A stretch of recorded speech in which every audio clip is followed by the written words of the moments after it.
7ನೇ ತರಗತಿಯಲ್ಲಿ 6ನೇ ಅಧ್ಯಾಯ ಇದೆ, ಅಥವಾ CBSE ಸಿಲೆಬಸ್ ಅಲ್ಲಿ 4ನೇ ಅಧ್ಯಾಯ ಅಂತ ಕರಿಬೋದು ನಾವು. ಅದು ರೆಸ್ಪಿರೇಷನ್ ಅಂತ ಹೇಳಿ, ಅಂದ್ರೆ ಬಹಳಷ್ಟು ಇಂಪಾರ್ಟೆಂಟ್ ಚಾಪ್ಟರ್ ನೇಮ್. ಇವತ್ತು ಅದ್ರ ಬಗ್ಗೆ ಡಿಸ್ಕಷನ್ ಮಾಡೋಣ. ರೆಸ್ಪಿರೇಷನ್ ಇನ್ ಆರ್ಗ್ಯಾನಿಸಮ್ಸ್ ಅಂದ್ರೆ ಜೀವಿಗಳಲ್ಲಿ ಉಸಿರಾಟ ಅಂತ ಕರಿತೀವಿ. ಜೀವಿಗಳಲ್ಲಿ ಉಸಿರಾಟ ಯಾವ ತರ ಇರುತ್ತೆ ಮತ್ತು ಜೀವಿಗಳ ಉಸಿರಾಟ ಯಾವ ತರ ನಿಯಂತ್ರಿಸಲ್ಪಡ್ತದೆ, ಮತ್ತೆ ಜೀವಿಗಳು ಉಸಿರಾಟ ಮಾಡುವ ಪ್ರಕ್ರಿಯೆ ಯಾವ ರೀತಿಯಲ್ಲಿ ಇರುತ್ತೆ ಅನ್ನೋದ್ರ ಬಗ್ಗೆ ಈ ಅಧ್ಯಾಯದಲ್ಲಿ ಸಂಪೂರ್ಣವಾಗಿ ನಾವು ಮಾಹಿತಿಯನ್ನು ಪಡಿತೀವಿ. ಸೊ ಈಗ ನಾವು ಉಸಿರಾಟ ಅಂದ್ರೆ ಏನು, ಉಸಿರಾಟದ ಪ್ರಕ್ರಿಯೆ ಹೇಗೆ ನಡೀತದೆ, ಉಸಿರಾಟ ಯಾವ ತರ ಕ್ರಿಯೆಯನ್ನ ಜೀವಿಗಳಲ್ಲಿ ನಾವು ಕಾಣಕ್ ಸಾಧ್ಯತೆ ಇದೆ ಅನ್ನೋದ್ರ ಬಗ್ಗೆ ನಾವು ಈ ಅಧ್ಯಾಯದಲ್ಲಿ ಸೂಕ್ಷ್ಮವಾಗಿ ಮತ್ತು ವಿವರಣೆಯಾಗಿ ನಾವು ನೋಡ್ತಾ ಹೋಗ್ತೀವಿ. ಫಸ್ಟ್, ರೆಸ್ಪಿರೇಷನ್ ಅಂದ್ರೆ ಏನು ಅಂದ್ರೆ, ಈ ಭೂಮಿ ಮೇಲೆ ಹುಟ್ಟಿದ ಪ್ರತಿಯೊಂದು ಜೀವಿ ಕೂಡ ಏನ್ ಮಾಡ್ಬೇಕು, ಉಸಿರಾಡ್ಲೇಬೇಕು. ಉಸಿರಾಡಿಲ್ಲಪ್ಪ ಅಂತಂದ್ರೆ ಆ ಜೀವಿಗಳು ಬದುಕುವುದು ತುಂಬಾನೇ ಕಷ್ಟ. ಪ್ರತಿಯೊಂದು ಜೀವಿಗಳಿಗೆ ಉಸಿರಾಟ ಬೇಕು, ಉಸಿರಾಡ್ತವೆ. ಹಾಗಾದ್ರೆ ಉಸಿರಾಡೋದ್ರ ಮೂಲಕ ಅವು ಏನನ್ನ ಪಡಿತವೆ? ಸಾಮಾನ್ಯವಾಗಿ ನಾವು ಹೇಳ್ಬೋದು, ಇಲ್ಲ ಸರ್, ಪ್ರತಿಯೊಂದು ಜೀವಿಗಳಿಗೆ ಉಸಿರಾಟದ ಮೂಲಕ ಗಾಳಿ ತೆಗೆದುಕೊಳ್ತದೆ. ಗಾಳಿಯಲ್ಲಿ ಏನ್ ತೆಗೆದುಕೊಳ್ತದೆ? ಗಾಳಿಯಲ್ಲಿ ತೆಗೆದುಕೊಳ್ಬೇಕಾಗಿರುವಂತದ್ದು ಏನಪ್ಪಾ ಅಂದ್ರೆ, ಪ್ರತಿ ಜೀವಿಗಳಿಗೆ ಆಕ್ಸಿಜನ್ ಬೇಕು. ಆಮ್ಲಜನಕ ಅನ್ನುವಂಥದ್ದು ಬಹಳಷ್ಟು ಅವಶ್ಯಕವಾಗಿರುವಂತದ್ದು. ಆಮ್ಲಜನಕವನ್ನ ಜೀವಿಗಳು ತೆಗೆದುಕೊಂಡ್ಮೇಲೆ ಯಾವ ರೀತಿಯಲ್ಲಿ ಪ್ರಕ್ರಿಯೆ ದೇಹದ ಒಳಗಡೆ ನಡೀತದೆ ಅನ್ನೋದ್ರ ಬಗ್ಗೆ ನಾವಿಲ್ಲಿ ಸಂಪೂರ್ಣವಾಗಿ ಕಲಿತಾ ಹೋಗ್ತೀವಿ. ಸೊ ಮೊದಲನೇದಾಗಿ ರೆಸ್ಪಿರೇಷನ್ ಅಥವಾ ಉಸಿರಾಟ ಅಂದ್ರೆ ಏನು ಅನ್ನೋದ್ರ ಬಗ್ಗೆ ತಿಳ್ಕೊಳ್ಳೋಣ. ನೋಡಿ, ವಾಟ್ ಈಸ್ ರೆಸ್ಪಿರೇಷನ್? ಹಾಗಾದ್ರೆ ಉಸಿರಾಟ ಅಂದ್ರೆ ಏನು ಅಂತ ನೋಡೋಣ. ಫಸ್ಟ್ ನೋಡಿ, ಹೇಳ್ತಾರೆ respiration is a biological process. ಇದೊಂದು ಜೈವಿಕವಾಗಿರುವಂತ ಒಂದು ಕ್ರಿಯೆ ಅಂತ ನಾವು ಹೇಳ್ಬೋದು. That occurs in living organism to produce energy. ಉಸಿರಾಟ ಕೇವಲ ಜೀವಿಗಳು ಉಸಿರಾಡೋದಕ್ಕೆ ಅನ್ನೋದಕ್ಕಿಂತ ಪ್ರತಿಯೊಂದು ಜೀವಿಗಳಿಗೆ ಎನರ್ಜಿ ಬೇಕು ಅಂದ್ರೆ ಆ ಜೀವಿಗಳು ಉಸಿರಾಡ್ಲೇಬೇಕು. ಅಂದ್ರೆ ಒಂದು ಜೀವಿಗೆ, ಪ್ರತಿಯೊಂದು ಜೀವಿಗೆ ಎನರ್ಜಿ ಹೇಗ್ ಬರುತ್ತೆ? ಅದು ಉಸಿರಾಡೋದ್ರ ಮೂಲಕ ಬರುತ್ತೆ. ಅಂದ್ರೆ ಎನರ್ಜಿ ಕ್ರಿಯೇಟ್ ಆಗ್ಬೇಕು ಅಂದ್ರೆ ಆ ಜೀವಿಗಳು ಏನಾಗ್ತಾ ಇರ್ತವೆ? ಉಸಿರಾಡ್ತಾ ಇರ್ತವೆ. ಉಸಿರಾಡೋದ್ರ ಮೂಲಕ ಏನಾಗುತ್ತೆ? ಎನರ್ಜಿ ಹೆಂಗ್ ಕ್ರಿಯೇಟ್ ಆಗುತ್ತೆ? From the break down of the organic molecule. ನಾವು ತಿಂದಿರುವಂತ ಆಹಾರ ಏನಾಗುತ್ತೆ, ಅದು ಜೀರ್ಣ ಹೇಗಾಗುತ್ತೋ ಹಾಗೆ ತೆಗೆದುಕೊಂಡಿರುವಂತ ಪ್ರತಿಯೊಂದು ಆಹಾರದ ಕಣಗಳಿಗೂ ಕೂಡ ಶಕ್ತಿ ಬೇಕು ಅಂದ್ರೆ ಅದಕ್ಕೆ ಆಕ್ಸಿಜನ್ ಬೇಕು. ಆಕ್ಸಿಜನ್ ಒಡೆದು ಏನ್ ಮಾಡ್ತದೆ? ಎನರ್ಜಿನ ಕ್ರಿಯೇಟ್ ಮಾಡ್ತದೆ. ಟೈಪಿಕಲಿ ಗ್ಲೂಕೋಸ್ ಅಂಡ್ ಆಕ್ಸಿಜನ್ ಅಂತ ನಾವು ಕರಿತೀವಿ. ಆಹಾರ ಜೊತೆಗೆ ಆಮ್ಲಜನಕ ಅಂದ್ರೆ ಗ್ಲೂಕೋಸ್ ಪ್ಲಸ್ ಆಕ್ಸಿಜನ್ ಎರಡು ಇದ್ದಾಗ ಮಾತ್ರ ಆ ಜೀವಿಗೆ ಎನರ್ಜಿ ಬರುತ್ತೆ. ನೋಡಿ, ಏನ್ ಹೇಳ್ತಾನೆ, ಉಸಿರಾಟವು ಸಾವಯವ ಅಣುಗಳು ಜೊತೆಗೆ ಸಾಮಾನ್ಯವಾಗಿ ಗ್ಲೂಕೋಸ್ ಮತ್ತು ಆಮ್ಲಜನಕ ವಿಭಜನೆಯಂತಹ ಶಕ್ತಿಯನ್ನ ಉತ್ಪಾದಿಸ್ತದೆ. ಅಂದ್ರೆ ಗ್ಲೂಕೋಸ್ ಮತ್ತು ಆಮ್ಲಜನಕ ವಿಭಜಿಸೋದ್ರ ಮೂಲಕವಾಗಿ ಪ್ರತಿ ಜೀವಿಗೆ ಏನ್ ಸಿಗುತ್ತೆ ಅಂದ್ರೆ ಶಕ್ತಿಯನ್ನ ಒದಗಿಸ್ತದೆ ದೇಹಕ್ಕೆ. ಜೀವಂತ ಜೀವಿಗಳಲ್ಲಿ ಸಂಭವಿಸುವಂತಹ ಈ ಜೈವಿಕ ಪ್ರಕ್ರಿಯೆಯನ್ನೇ ನಾವೇನಂತ ಕರಿತೀವಿ? ಉಸಿರಾಟ ಅಂತ ಕರಿತೀವಿ. Very simple. ಮತ್ತೊಮ್ಮೆ ಹೇಳ್ತೀನಿ, ಉಸಿರಾಟ ಅಂದ್ರೆ ಬೇರೆ. Respiration means nothing but it is a biological process we can see only in the living organism. ಅಂದ್ರೆ ಜೀವಿಗಳಲ್ಲಿ, ಜೈವಿಕಗಳಲ್ಲಿ ಜೀವಿಗಳನ್ನ ಹೊಂದಿರುವಂತದ್ದು. ಅಂದ್ರೆ ಜೀವ ಇರುವಂತಹ ಎಲ್ಲ ಜೀವಿಗಳಲ್ಲಿ ಈ ಜೈವಿಕ ಕ್ರಿಯೆಯನ್ನ ನಾವು ನೋಡ್ತೀವಿ. ಜೊತೆಗೆ ತಿಂದಿರುವ ಆಹಾರ ಅಂದ್ರೆ ಸೇವಿಸಿರುವಂತಹ ಆಹಾರ ಜೊತೆಗೆ, ಅಂದ್ರೆ ಆಹಾರ ಅಂದ್ರೆ ಗ್ಲೂಕೋಸ್ ಜೊತೆಗೆ ಆಮ್ಲಜನಕ ಎರಡೂ ಕೂಡ ಶಕ್ತಿಯನ್ನ ಕನ್ವರ್ಟ್ ಮಾಡುತ್ತೆ. ಆ ಶಕ್ತಿಯನ್ನ ಕನ್ವರ್ಟ್ ಮಾಡುವಂತ ಒಂದು ಪ್ರಕ್ರಿಯೆಯನ್ನ ನಾವೇನ್ ಕರಿತೀವಿ? ಉಸಿರಾಟ ಅಂತ ಕರಿತೀವಿ. ಓಕೆ ಸರಿ. ಹಾಗಾದ್ರೆ ಉಸಿರಾಟ ಹೇಗ್ ನಡೀತದೆ? ಸಾಮಾನ್ಯವಾಗಿ ನಾವು ಉಸಿರಾಡುವಾಗ ಎರಡು ರೀತಿಯಲ್ಲಿ ಉಸಿರಾಡ್ತಾ ಇರ್ತೇವೆ, ನಿಮ್ಗೆ ಗೊತ್ತಿರ್ಬೇಕು. ಒಂದು ಏನಪ್ಪಾ ಅಂದ್ರ ಬ್ರೀತಿಂಗ್ ಇನ್, ಅಂದ್ರೆ ದೇಹದ ಒಳಗಡೆಗೆ ಬ್ರೀತಿಂಗ್ ಇನ್ ಅಂದ್ರೆ ದೇಹದ ಒಳಗಡೆಗೆ ಉಸಿರನ್ನ ತೆಗೆದುಕೊಳ್ಳುವುದು, ಹೊರಗಡೆಗೆ ಬಿಡುವಂಥದ್ದು. ಉಸಿರನ್ನ ತೆಗೆದುಕೊಳ್ಳುವುದು, ಉಸಿರನ್ನ ಬಿಡುವುದು. Breathing in and breathing out. ಅಂದ್ರೆ ಇದು ಯಾವುದ್ರ ಮೂಲಕ ನಡೀತದೆ? ಅನೇಕ ಜೀವಿಗಳಲ್ಲಿ, ಒಂದೊಂದು ಜೀವಿಗಳಲ್ಲಿ ಒಂದೊಂದು ರೀತಿ ಉಸಿರಾಟ ನಡೀತದೆ. ಸಾಮಾನ್ಯವಾಗಿ ಮಾನವರಲ್ಲಿ ತೆಗೆದುಕೊಂಡ್ರೆ ಮನುಷ್ಯರಲ್ಲಿ ಲಂಗ್ಸ್ ಗಳಿದೆ. ಲಂಗ್ಸ್ ಮೂಲಕ ಏನಾಗುತ್ತೆ? ಉಸಿರನ್ನ ಒಳಗಡೆ ತೆಗೆದುಕೊಳ್ಳೋದು, ಉಸಿರನ್ನ ಹೊರಗಡೆ ಬಿಡುವಂತ ಪ್ರಕ್ರಿಯೆ ನಡೀತಾ ಇರ್ತದೆ. ಅದೇ ನೀವು ಸಾಗರದಲ್ಲಿ, ಸಮುದ್ರದಲ್ಲಿರುವಂತಹ ಮೀನುಗಳು ಹೆಂಗ್ ಉಸಿರಾಡ್ತಾವ ಅಂದ್ರೆ, ಅವುಗಳಿಗೆ ಸ್ಪೆಷಲಿ, ಆ ಜೀವಿಗಳಿಗೆ ಸ್ಪೆಸಿಫಿಕ್ ಆಗಿ ಕಿವಿರುಗಳು ಅಂತಿರ. ಆ ಕಿವಿರುಗಳಿಂದ ಏನ್ ಮಾಡುತ್ತೆ? ಅದು ನೀರನ್ನ ದೇಹದ ಒಳಗಡೆ ಬಾಯಿಯ ಮೂಲಕ ತೆಗೆದುಕೊಂಡು ಕಿವಿರುಗಳ ಮೂಲಕ ಹೊರಗಡೆ ಬಿಡುವುದರೊಳಗಡೆ ಏನ್ ಮಾಡುತ್ತೆ? ಆಮ್ಲಜನಕವನ್ನ ಎಳೆದುಕೊಳ್ತದೆ. ಇದು ಸಾಗರದಲ್ಲಿರುವಂತಹ ಮೀನುಗಳ ಒಂದು ಉಸಿರಾಟ ಕ್ರಿಯೆ. ಅದೇ ನೀವು ಕಪ್ಪೆನ ತೆಗೆದುಕೊಳ್ಳಿ, ಕಪ್ಪೆ ಏನ್ ಮಾಡುತ್ತೆ? ಎರಡು ಇದೆ, ಅದಕ್ಕೆ ಕಿವಿರುಗಳನ್ನು ಇದೆ, ಜೊತೆಗೆ ಅದಕ್ಕೆ ಈ ಶ್ವಾಸಕೋಶ ಅಂತ ಏನ್ ಕರಿತೀವಿ ಅಂದ್ರೆ ಲಂಗ್ಸ್ ಕೂಡ ಇದೆ. ಕೆಲವೊಮ್ಮೆ ಏನ್ ಮಾಡುತ್ತೆ ಕಪ್ಪೆ ಚರ್ಮದ ಮೂಲಕವೂ ಕೂಡ ಏನ್ ಮಾಡುತ್ತೆ? ಉಸಿರಾಟವನ್ನ ನಡೆಸ್ತದೆ. ಹೀಗೆ ಅನೇಕ ಜೀವಿಗಳು ಒಂದೊಂದು ರೀತಿಯಲ್ಲಿ ಉಸಿರಾಟವನ್ನ ಮಾಡ್ತವೆ. ನಾವು ಮನುಷ್ಯನನ್ನ ತೆಗೆದುಕೊಂಡಾಗ, ಮಾನವ ಹೇಗೆ ಉಸಿರಾಡ್ತಾನೆ ಅಂತ ಕೇಳಿದ್ರೆ ಅದು ಶ್ವಾಸಕೋಶಗಳ ಮೂಲಕ ಉಸಿರಾಡ್ತಾನೆ. ಶ್ವಾಸಕೋಶ ಅಂದ್ರೆ ಲಂಗ್ಸ್ ಅಂತ ಕರಿತೀವಿ ನಾವು. ಎರಡು ರೀತಿಯಲ್ಲಿ ಮನುಷ್ಯ ಉಸಿರಾಡ್ತಾನೆ. ಒಂದು ಬ್ರೀತಿಂಗ್ ಇನ್ ಅಂದಾಗ ಅದನ್ನ ನಾವು ಉಚ್ಛ್ವಾಸ ಅಂತ ಕರಿತೀವಿ, ಇನ್ಹಲೇಷನ್ ಅಂತ ಕರಿತೀವಿ. ಅದೇ ತರ ನೀವು ಬ್ರೀತಿಂಗ್ ಔಟ್ ಅಂತ ಕರೆದಾಗ ಅದೇನಾಗುತ್ತೆ, ಎಕ್ಸಲೇಷನ್ ಅಂತ ಕರಿತೀವಿ, ಇದು ನಿಶ್ವಾಸ. ಹೀಗೆ ಉಚ್ಛ್ವಾಸ ಮತ್ತು ನಿಶ್ವಾಸ ಅಂದ್ರೆ ಇನ್ಹಲೇಷನ್ ಮತ್ತು ಎಕ್ಸಲೇಷನ್, breathing in and breathing out ಅಲ್ಲಿ ಈ ತರ ಮನುಷ್ಯ ಏನ್ ಮಾಡ್ತಾನೆ, ಉಸಿರಾಡ್ತಾ ಹೋಗ್ತಾನೆ. ಸರಿ, ಹಾಗಾದ್ರೆ ನೆಕ್ಸ್ಟ್ ಟಾಪಿಕ್ ಬಂದ್ರೆ ವೈ ಡು ವಿ ರೆಸ್ಪೈರ್. ಈಗ ನಾನೀಗ ಆರಂಭದಲ್ಲಿ ಹೇಳಿದ್ದೇನೆ, ಉಸಿರಾಟ ಅನ್ನೋದು ಪ್ರತಿ ಜೀವಿಗಳಿಗೆ ಅವಶ್ಯಕತೆ ಇದೆ. ಆಮೇಲೆ ಉಸಿರಾಟ ಯಾಕೆ ಬೇಕು ಅಂತ ಹೇಳಿದಾಗ ಸಂಕ್ಷಿಪ್ತವಾಗಿ ಸಣ್ಣ ವಿಷಯದಲ್ಲಿ ನಾನು ನಿಮಗೆ ಎಕ್ಸ್ಪ್ಲೇನ್ ಮಾಡಿದೆ. ಏನಂದ್ರೆ ಸೇವಿಸಿರುವಂತ ಆಹಾರದಲ್ಲಿರುವಂತ ಗ್ಲೂಕೋಸ್ ಜೊತೆಗೆ ಆಮ್ಲಜನಕ ಒಡೆದು ಶಕ್ತಿಯನ್ನ ಉತ್ಪಾದನೆ ಮಾಡೋದಕ್ಕೆ ಏನ್ ಬೇಕು, ಉಸಿರಾಟ ಬೇಕು. ಹಾಗಾದ್ರೆ ಅದನ್ನು ಸುದೀರ್ಘವಾಗಿ ನೋಡೋಣ. Why do we respire. ಹಾಗಾದ್ರೆ ಪ್ರತಿ ಒಂದು ಜೀವಿಗೆ ಅಥವಾ ಮನುಷ್ಯನಿಗೆ ಯಾಕೆ ಉಸಿರಾಟ ಅನ್ನೋದು ಬೇಕು ಅಂತ ಕೇಳಿದ್ರೆ, ನಾವ್ ಯಾಕೆ ಉಸಿರಾಡ್ತೀವಿ ಅಂತ ಕೇಳಿದ್ರೆ, ಈಚ್ ಸೆಲ್ ಆನ್ ಆರ್ಗನಿಸಮ್ ಅಂದ್ರೆ each cell of an organism performs certain functions like nutrition,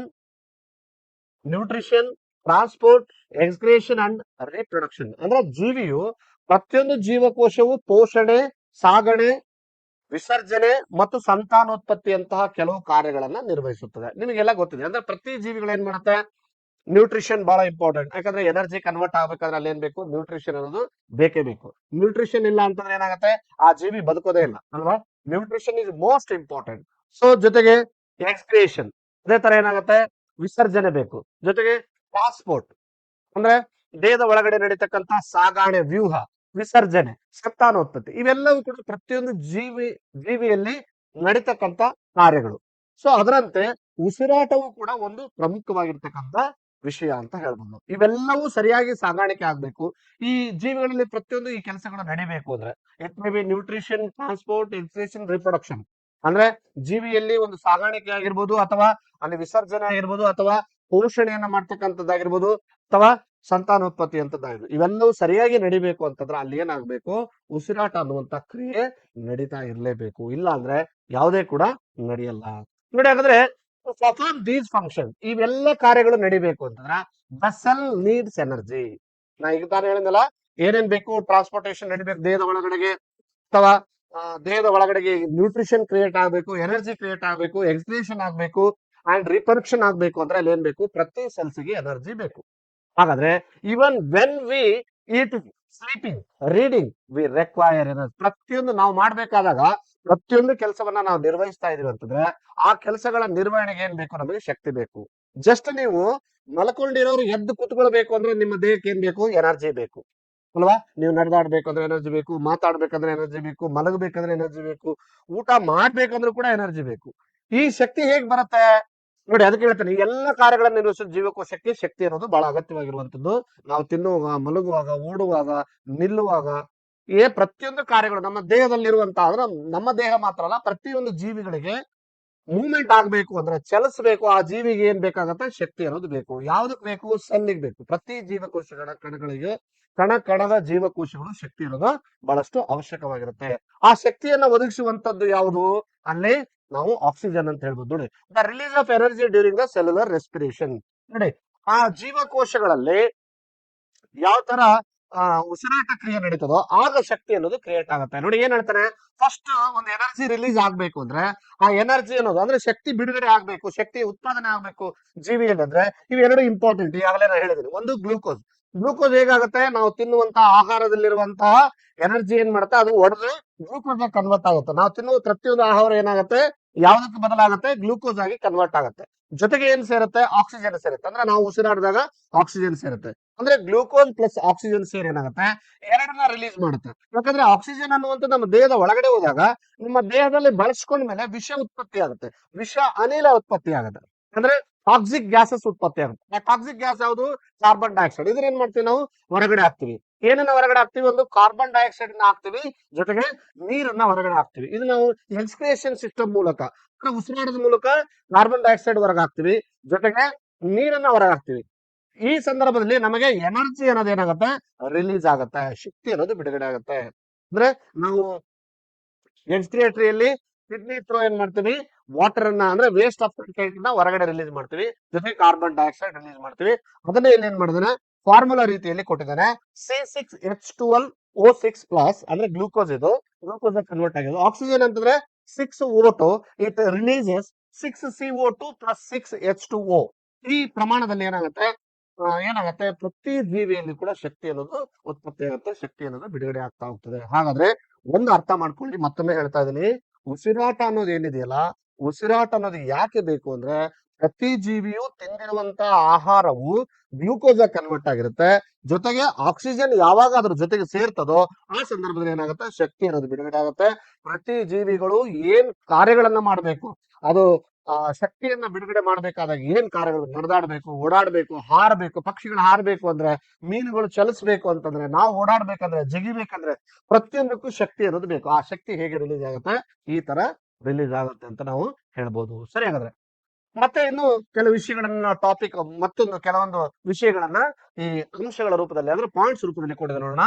there four all living organism respire to get energy from food. ಪ್ರತಿ ಜೀವಿಗಳು ಏನ್ ಮಾಡ್ತವೆ, ಆಹಾರದ ಮೂಲಕವಾಗಿ ಶಕ್ತಿಯನ್ನ ತೆಗೆದುಕೊಳ್ತದೆ. ಅದು ಹೆಂಗ್ ಶಕ್ತಿ ಹೇಳಿದ್ರೆ ನಾನು, ಆಹಾರ ಎಲ್ಲ ಏನಾಗುತ್ತೆ, ಗ್ಲೂಕೋಸ್ ಆಗಿ ಕನ್ವರ್ಟ್ ಆಗುತ್ತೆ. ಎಲ್ಲಾ ಜೀವಿಗಳು ಆಹಾರದಿಂದ ನಾವು ಶಕ್ತಿಯನ್ನ ಪಡೆದುಕೊಳ್ತದೆ. ಡ್ಯೂರಿಂಗ್ ಬ್ರೀತಿಂಗ್ ನೋಡಿ, ಬ್ರೀತಿಂಗ್ ಮಾಡುವ, ಉಸಿರಾಡುವಂತ ಸಂದರ್ಭದಲ್ಲಿ we breathe in air as air content oxygen. ಅಂದ್ರೆ ಗಾಳಿಯನ್ನ ಸೇವಿಸಿದ ಕೂಡಲೇ ಗಾಳಿಯ ಮೂಲಕವೇ ಎಲ್ಲವೂ ಸಿಗಲ್ಲ ನಮಗೆ, ಅದ್ರೊಳಗಡೆ ಏನು ಇರುತ್ತೆ, ಆಕ್ಸಿಜನ್ ಇರುತ್ತೆ. ಅಂದ್ರೆ ಗಾಳಿಯಲ್ಲಿ ಎಷ್ಟು ಇರುತ್ತೆ, ಎಷ್ಟು ಪ್ರಮಾಣದಲ್ಲಿ ಆಕ್ಸಿಜನ್ ತೆಗೆದುಕೊಳ್ತದೆ.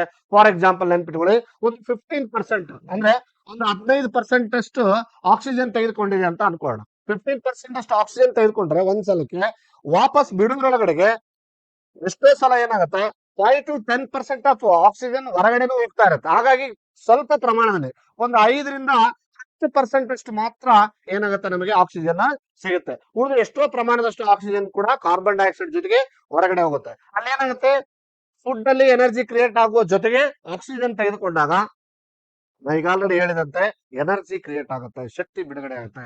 ಯಾವಾಗ ಜೀವಿಗೆ ಶಕ್ತಿ ಬಿಡುಗಡೆ ಆಗುತ್ತೋ ಆಗ ಏನಾಗುತ್ತೆ, ಜೀವಿಗಳೇನ್ ಮಾಡ್ತವೆ, ನಮ್ಮ ಶಕ್ತಿಯನ್ನ ಬಳಸಿಕೊಂಡು ಕಾರ್ಯಗಳನ್ನ ನಿರ್ವಹಿಸ್ತವೆ.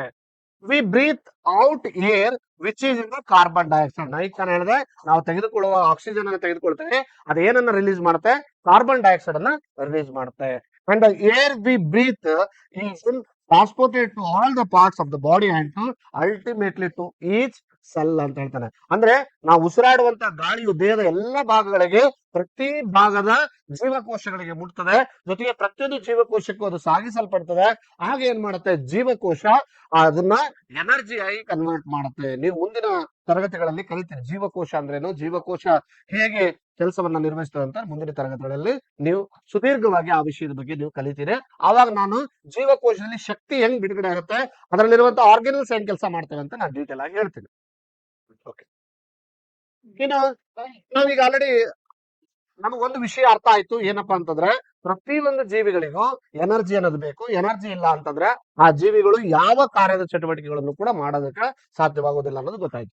ಸರಿ, ಹಾಗಾದ್ರೆ ಆ ಜೀವಿಗಳಿಗೆ ಎನರ್ಜಿ ಸಿಗಬೇಕು ಅಂತಂದ್ರೂ ಕೂಡ ಏನಂತ ಗೊತ್ತಾಯ್ತು, ಆಹಾರ ಏನ್ ಕನ್ವರ್ಟ್ ಆಗುತ್ತೆ, ಆಹಾರವು ಗ್ಲೂಕೋಸ್ ಆಗಿ ಕನ್ವರ್ಟ್ ಆಗುತ್ತೆ. ಜೊತೆಗೆ ಏನಾಗುತ್ತೆ, ನಾವು ತೆಗೆದುಕೊಳ್ಳುವ ಗಾಳಿಯಲ್ಲಿರುವಂತಹ ಆಕ್ಸಿಜನ್ ಅನ್ನ ರಿಸೀವ್ ಮಾಡ್ಕೊಂಡು ಪ್ರತಿ ಜೀವಕೋಶಗಳಿಗೆ ಶಕ್ತಿ ಸಿಗುತ್ತೆ ಅಂತ ಗೊತ್ತಾಯ್ತು. ಹಾಗಾದ್ರೆ ಜೀವಕೋಶಗಳಲ್ಲಿ ಅಂದ್ರೆ in the cell oxygen in the air helps to in the break down of the food and the process of break down of food in the cell with the release of energy and called cellular respiration.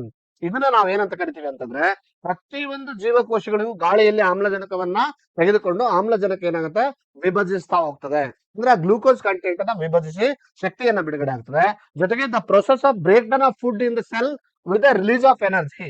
ಆ food ಅಲ್ಲಿ ಏನಾಗುತ್ತೆ, ಆ break down ಆಗ್ತಾ ಶಕ್ತಿ ಬಿಡುಗಡೆ ಆಗುತ್ತೆ. ಅದನ್ನ ಏನಂತ ಕರಿತೀವಿ ನಾವು, ಸೆಲ್ಯುಲರ್ ರೆಸ್ಪಿರೇಷನ್ ಅಂತ ಕರಿತೀವಿ. ಅಂದ್ರೆ ಜೀವಕೋಶೀಯ ಉಸಿರಾಟ ಅಂತ ಕರಿತೀವಿ. ಸೆಲ್ಯುಲರ್ ರೆಸ್ಪಿರೇಷನ್ ಅಂದ್ರೆ ಜೀವಕೋಶ ಏನ್ ಮಾಡುತ್ತೆ, ಆ ಏರಲ್ಲಿರುವಂತ ಆಕ್ಸಿಜನ್ ತೆಗೆದುಕೊಂಡು ಫುಡ್ ಅಲ್ಲಿರುವಂತ ಗ್ಲೂಕೋಸ್ ಪ್ರಮಾಣವನ್ನ ಒಡೆದು ಶಕ್ತಿಯನ್ನ ಉತ್ಪತ್ತಿ ಮಾಡುತ್ತೆ. ಅದಕ್ಕಾಗಿ ಅದನ್ನ ಸೆಲ್ಯುಲರ್ ರೆಸ್ಪಿರೇಷನ್ ಅಂತ ಕರಿತೀವಿ. The cellular respiration takes place in the cells of all organism. ಈ ಕೆಲಸವು ಕೇವಲ ಮನುಷ್ಯನಲ್ಲಿ ಮಾತ್ರ ಅಲ್ಲ, ಪ್ರತಿಯೊಂದು ಭೂಮಿ ಮೇಲೆ ಇರುವಂತಹ ಪ್ರತಿಯೊಂದು ಜೀವಿಗಳಲ್ಲಿ ಈ ಜೀವಕೋಶದ ಒಳಗಡೆಗೆ ಜೀವಕೋಶದ ಶಕ್ತಿಯನ್ನ ಬಿಡುಗಡೆ ಮಾಡುವಂತ ಸಂದರ್ಭದಲ್ಲಿ ವಿಘಟಿಸ್ತಾ ಶಕ್ತಿಯನ್ನ ಬಿಡುಗಡೆ ಮಾಡುತ್ತೆ ಅಂತ ನಾವು ನೋಡ್ತೀವಿ. ಅಂದ್ರೆ ಜೀವಕೋಶ ಏನ್ ಮಾಡುತ್ತೆ, ಆಹಾರದಲ್ಲಿರುವಂತಹ ಗ್ಲೂಕೋಸ್ ಪ್ರಮಾಣವನ್ನ ಆಕ್ಸಿಜನ್ ಮೂಲಕ ಒಡೆದು ಶಕ್ತಿಯನ್ನ ಕ್ರಿಯೇಟ್ ಮಾಡುತ್ತೆ. ಅದಕ್ಕಾಗಿ ನಮಗೆ ಉಸಿರಾಟ ಅನ್ನೋದು ಬಹಳಷ್ಟು ಮಹತ್ವ. ಮತ್ತೊಮ್ಮೆ ಹೇಳ್ತೀನಿ ಸರಿ ಕೇಳಿ. ಯಾಕೆ ನಾವು ಉಸಿರಾಡ್ಬೇಕು? ಉಸಿರಾಡ್ಬೇಕಂದ್ರೆ ನಾವು ತಿಂದಿರುವ ಅಥವಾ ಪ್ರತಿಯೊಂದು ಜೀವಿಯು ಸೇವಿಸಿರುವ ಆಹಾರವು ಗ್ಲೂಕೋಸ್ ಆಗಿ ಕನ್ವರ್ಟ್ ಆಗುತ್ತೆ. ಜೊತೆಗೆ ನಾವು ಉಸಿರಾಡುವಂತ ಸಂದರ್ಭದಲ್ಲಿ ಗಾಳಿ ದೇಹದ ಒಳಗಡೆ ಪ್ರವೇಶಿಸಿದಾಗ ಅದೇನಾಗುತ್ತೆ, ಆಕ್ಸಿಜನ್ ಅನ್ನ ಮಾತ್ರ ತೆಗೆದುಕೊಂಡು ಜೀವಕೋಶ ಏನ್ ಮಾಡುತ್ತೆ, ಆ ಗ್ಲೂಕೋಸ್ ಪ್ರಮಾಣವನ್ನ ಸಣ್ಣ ಸಣ್ಣ ಸಣ್ಣ ತುಣುಕುಗಳಾಗಿ ಆಕ್ಸಿಜನ್ ಮೂಲಕ ಒಡೆದು ಹಾಕಿ ಅಲ್ಲಿ ಎನರ್ಜಿ ಅನ್ನೋದು ಕ್ರಿಯೇಟ್ ಮಾಡ್ಕೊಳ್ತದೆ. ಈ ಸಂದರ್ಭದಲ್ಲಿ ಕಾರ್ಬನ್ ಡೈಆಕ್ಸೈಡ್ ಮತ್ತು ವೇಸ್ಟ್ ಆಫ್ ಕಂಟೆಂಟ್ ಏನಾಗುತ್ತೆ, ಹೊರಗಡೆ ಬರುತ್ತೆ. ಹಾಗಾಗಿ ಪ್ರತಿಯೊಂದು ಜೀವಿಗೆ ಉಸಿರಾಟ ಅನ್ನೋದು ಬೇಕು. ಸರಿಯಾಗಿದೆ. ಇನ್ನು ನೆಕ್ಸ್ಟ್ ವಿಷಯ ನಾವು ತಿಳ್ಕೊಳ್ಬೇಕಾದ್ರೆ ಎರಡು ಟಾಪಿಕ್ ಅನ್ನ ನಾವು ಕಾಣ್ತೀವಿ. ಉಸಿರಾಟದಲ್ಲಿ ಎರಡಿದಾವೆ. ಒಂದು ಅರೋಬಿಕ್ ರೆಸ್ಪಿರೇಷನ್ ಅಂತ ಕರಿತೀವಿ, ಆಮ್ಲಜನಕ ರಹಿತ ಉಸಿರಾಟ. ನೋಡಿ, ಬಹಳ ವಿಶೇಷವಾಗಿರ್ತಕ್ಕಂಥದ್ದು ಆಮ್ಲಜನಕ ಸಹಿತ ಉಸಿರಾಟ ಮತ್ತು ಆಮ್ಲಜನಕ ರಹಿತ ಉಸಿರಾಟ. ಈಗ ಅನರೋಬಿಕ್ ರೆಸ್ಪಿರೇಷನ್ ಅಂದ್ರೆ ಆಮ್ಲಜನಕ ರಹಿತ ಉಸಿರಾಟ. That can survive in the absence of air. ನೋಡಿ, ಈಸ್ಟ್ ಕೆಲ ಜೀವಿಗಳು ಗಾಳಿಯ ಅನುಪಸ್ಥಿತಿಯಲ್ಲಿ ಕೂಡ ಬದುಕ್ತವೆ. ನಾ ಅದನ್ನೇ ಹೇಳಿದ್ದೀನಿ ನಿಮಗೆ. ಕೆಲವೊಂದು ಜೀವಿಗಳು ಏನ್ ಮಾಡ್ತವೆ, ಈಸ್ಟ್ ಅನ್ನುವಂತ ಜೀವಿಗಳು ಅಂದ್ರೆ ಗಾಳಿ ಇಲ್ಲದೆ ಇದ್ರು ಕೂಡ, ಗಾಳಿಯ ಅನುಪಸ್ಥಿತಿ ಇದ್ರು ಕೂಡ ಬದುಕ್ತವೆ. Yeast that can survive in the absence of air. ಅಂದ್ರೆ ಗಾಳಿ ಇಲ್ಲದೆ ಇದ್ರು ಕೂಡ ಈ ಈಸ್ಟ್ ಅನ್ನುವಂತ ಜೀವಿಗಳು ಏನ್ ಮಾಡ್ತವೆ, ಬದುಕೋದಕ್ಕೆ ಸಾಧ್ಯತೆ ಇದೆ. And they are called anaerobes. Anaerobes ಅಂತಂದ್ರೆ ಅನರೋಬಿಕ್ಸ್ ರೆಸ್ಪಿರೇಷನ್ ಅಂತ ಹೇಳಿದಲ್ಲ, ಆ ಸಂದರ್ಭದಲ್ಲಿ ಕೂಡ ಅವು ಬದುಕ್ತವೆ. ಅಂದ್ರೆ ಅವುಗಳಿಗೆ ನಾವು ಅಂತಹ ಜೀವಿಗಳೇನಂದ್ರೆ ಅನರೋಬಿಕ್ ರೆಸ್ಪಿರೇಷನ್ ಅಂತ ಕರಿತೀವಿ. ಅಂತಹ ಜೀವಿಗಳಲ್ಲಿ ನಡೀತಕ್ಕಂತ ಒಂದು ಕ್ರಿಯೆಯನ್ನ ನಾವೇನಂತ ಕರಿತೀವಿ, ಅನರೋಬಿಕ್ ರೆಸ್ಪಿರೇಷನ್ ಅಂತ ಕರಿತೀವಿ. ಅಂದ್ರೆ ಆ ಜೀವಿಗಳು ಗಾಳಿ ಇಲ್ಲದೆ ಇದ್ರು ಕೂಡ ಏನಾಗ್ತವೆ, ಬದುಕುವಂತದ್ದನ್ನ ನಾವು ಕಾಣ್ತೀವಿ. ಈಸ್ಟ್ ಅನ್ನುವಂಥದ್ದನ್ನ ನಾವು ಇದರಲ್ಲಿ ಉತ್ತಮವಾದಂತಹ ಉದಾಹರಣೆ ಅಂತ ಹೇಳ್ಬೋದು.